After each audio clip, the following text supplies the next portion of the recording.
Assalamualaikum warahmatullahi wabarakatuh. Saya Aulia Susiani Kusuma Dewi Ningrum dengan NIM G2110573 dari Prodi Sains Komunikasi kelas sore. Di sini saya akan mereview jurnal yang berjudul Sociology of Communication menurut Luhmann untuk memenuhi tugas ujian akhir semester mata kuliah Sosiologi Komunikasi dengan dosen pengampu Ibu Agustina Multipurnomo, SP.MSI.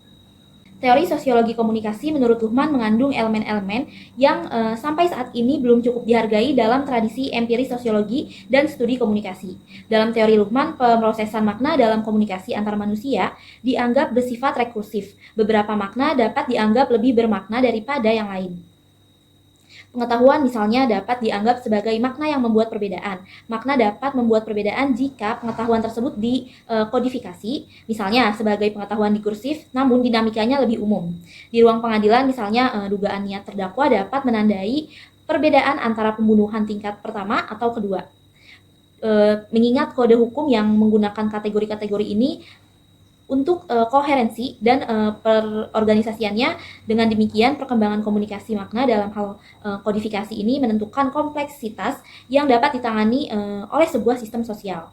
Langsung saja pada pembahasannya, diferensi fungsional dalam kode-kode komunikasi ini demikian dapat dikaitkan dengan model analitik faktor dari vektor Eigen. Kode-kode ini juga beroperasi secara paralel dan dengan demikian menghasilkan variasi bersama. Sebagai contoh, segala sesuatu dapat dinilai dari segi nilai ekonomi atau keindahan estetikanya. Dan penilaian-penilaian ini tidak lagi dapat diharapkan untuk sesuai karena mereka dikodekan secara berbeda. Ketika kode-kode berkomunikasi dibedakan secara fungsional, misalnya di antara komunikasi ilmiah, komunikasi agama, transaksi ekonomi, atau hubungan kekuasaan politik, maka akan semakin banyak kerumitan yang dapat diproses oleh sistem komunikasi secara keseluruhan. Namun, karena diferensiasi fungsional di antara kode-kode komunikasi ini cenderung keseluruhan menghilang, semakin banyak kompleksitas yang dapat diproses, semakin transformatif sistem tersebut. Tidak seperti sistem yang hidup, seperti sistem sosial komunikasi, tidak perlu diintegrasikan ke dalam sebuah identitas yang melakukan siklus hidup. Sistem sosial dapat diharapkan untuk tetap diferensiasi dan oleh karena itu transformatif menggunakan flux yang terdiferensiasi di sepanjang sumbu yang hampir ortogonal pada organisasi historis. Makna, maka diferensiasi fungsional terjadi dimensi lain, dimensi laten, vektor Eigen dapat semakin mengambil alih fungsi kontrol dari hubungan yang dapat diamati dalam vektor. Dengan kata lain, panah umpan balik dari organisasi mandiri yang terdiferensiasi dari flux komunikasi menuju organisasi kontingen historis dari sistem dapat menjadi lebih penting daripada panah dari bawah ke atas dari dasar historis menuju dinamika transformatif yang pemrosesan maknanya diferensiasi di antara kode-kode komunikasi dapat dianggap sebagai variabel historis. Semakin banyak sistem yang dibedakan, semakin banyak juga kompleksitas yang dapat diproses. Namun subsistem yang terdiferensiasi secara fungsional tetap merupakan konstruksi analitis yang ikut bervariasi dalam peristiwa sejarah. Sebagai contoh, sebuah keputusan untuk mengorganisir sebuah sekolah atau rumah tangga yang satu atau lain cara memiliki arti yang berbeda dalam hal daya penghasilan entitas. Ini status hukum, penambahan historis dari sistem komunikasi pada orang, organisasi, dan institusi ini membuat sistem ini sekaligus transformatif dan secara historis bergantung. Diferensiasi dan integrasi adalah dua sisi dan koin yang sama. Namun, koin tidak lagi diberikan sebagai perangkat keras, tetapi sebagai operasi yang berkembang dari waktu ke waktu. Dengan demikian, model-model ini menjadi algoritmik, bukan geometris. Menurut pendapat saya, model ini lebih kuat daripada model sebelumnya. Model ini menggabungkan kekuatan model faktor yang disebut vektor Eigen dengan perspektif dinamis dari teori autoposis. Faktor-faktor tersebut secara evolusioner relevan sejauh mereka berfungsi sebagai fungsi autoposis sistem. Karena bersifat operasional, faktor-faktor tersebut tidak diberikan sebagai hal yang dapat diamati. Secara refleks, seseorang dapat membuat hipotesis untuk memberikan penjelasan. Hal ini memberikan model faktor dengan operasionalisasi empiris. Komunikasi dapat diukur misalnya dalam hal kata atau pesan, dan analisis dalam hal vektor Eigen dari sebuah matriks, dan dapat kita coba mengidentifikasi vektor agent sebagai indikator kode komunikasi yang berbeda secara fungsional. Model ini membuat kita sadar bahwa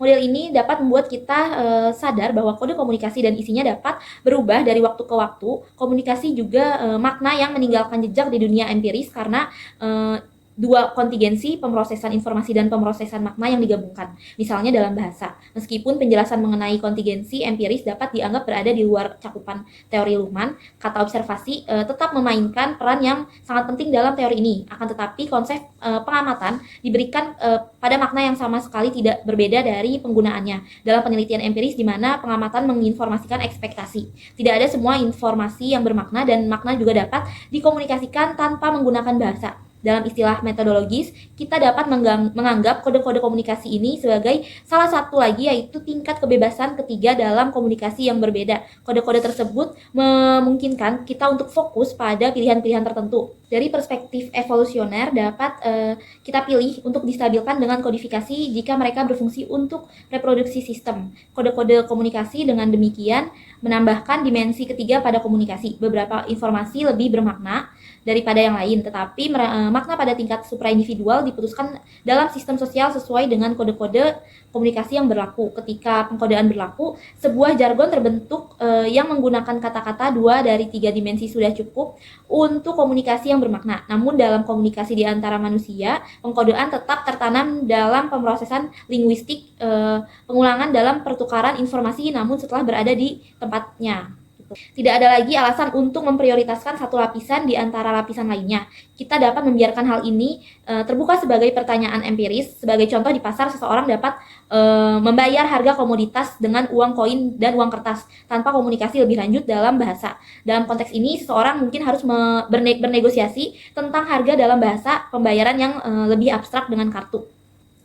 Kredit membutuhkan tanda tangan atau pertukaran simbol linguistik yang setara. Dengan menggunakan media komunikasi simbolik umum lainnya, seseorang mungkin tidak memerlukan banyak kata untuk mengekspresikan kasih sayang seseorang dalam hubungan emosional, tetapi dalam banyak kasus, komunikasi linguistik juga diperlukan. Misalnya, aku mencintaimu, bunga mawar tidak selalu bertumbuh tanpa kata-kata dengan kata lain. Kita mendapatkan bidang penelitian empiris tentang tentang bagaimana kode-kode komunikasi ini beroperasi dan tentang membuat komunikasi linguistik menjadi tidak berguna. Sistem komunikasi antar manusia memiliki 3 dimensi yang tersedia untuk memproses kompleksitas ini menjadi ketidakpastian, mediasi, dan simbolisasi.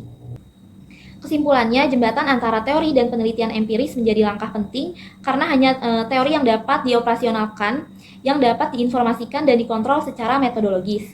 Luhmann mengakui hal ini, misalnya ketika ia merumuskan untuk memvalidasi kode biner dengan benar dan salah, kita membutuhkan program dengan tipe yang berbeda. Kami menyebut program-program ini sebagai metode pada halaman berikutnya. Ia menjelaskan bahwa seseorang dapat menganggapnya sebagai tugas metodologi untuk melacak perbedaan antara mode pertama dan kedua. Perlu dicatat bahwa refleksi ini tidak jauh berbeda dengan hermeneutika ganda, kecuali kesadaran Giddens bahwa pembedaan ini tidak dapat dilakukan tanpa adanya ketidakpastian dan oleh karena itu diperlukan adanya refleksivitas. Sekian dari saya, presentasi mereview jurnal tentang Sociology of Communication menurut Luhmann. Terima kasih. Wassalamualaikum warahmatullahi wabarakatuh.